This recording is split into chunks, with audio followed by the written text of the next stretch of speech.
ఏంట్రా బుల్లిరాజు సున్నుండ తినలేదు, నువ్వు డైటింగ్ లో ఉన్నావా ఏంటి? మేము తినండి, నేను స్వీట్ తిన్నా. స్వీట్ తినవా? తినకుండానే ఇలా అవుతాడు. స్వీటెస్ట్ బాయ్ రా, స్వీటెస్ట్ బాయ్. ఎలా ఉందిరా బుల్లిరాజు భీమవరంలో మన ఫ్యాన్ ఫాలోయింగ్? చాలా బాగుందండి. బాబాయ్ అసలు చింపేసేవరా బాబు. ఎస్పెషల్లీ వెంకటేష్ గారు ఆ డాన్స్ స్టెప్ ఉంది కదా, ఏదో ఒకసారి ఆ డైలాగ్ వదులు.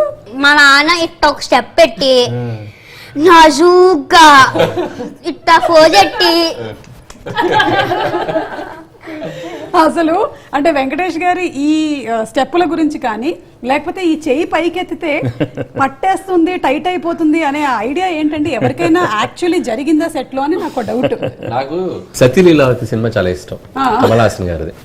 So one of the best entertainer ever.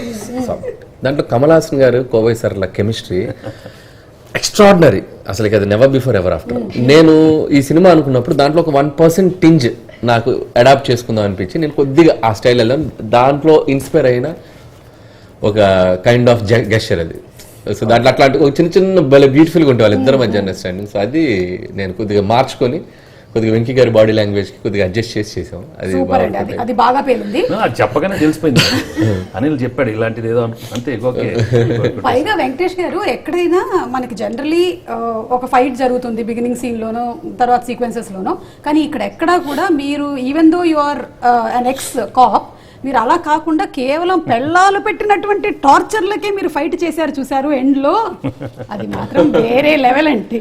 అంటే మైండ్ ని ఎలా పాపం తినేశారు అనే దానికి ఒక నిదర్శనం లాగా చూపించారు. నిన్న ఎవరో చెప్పారు సార్, సాంగ్ లో వీళ్ళిద్దరికి కథ ఓపెన్ చేశారు. అమ్మో పెళ్ళాలన్నానేంటి, సారీ అమ్మా భాగ్యం, అదేంటో సైలెంట్ గా ఉన్నావు. ఏమనండి అంటే అన్ని అబ్జర్వ్ చేస్తున్నాను. సీక్వెల్ కి లీడ్ ఇచ్చారు. ఓకే చెప్పండి. అంటే సాంగ్ లో కథ ఓపెన్ చేసాం, ఫైట్ లో కంక్లూడ్ చేసాం.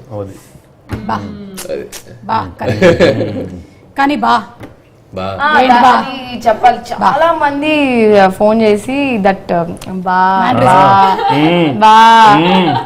లవ్ యూ బా, ఓ సారీ బా. So that thing has become very like అందరూ చాలా మంది, so many people who told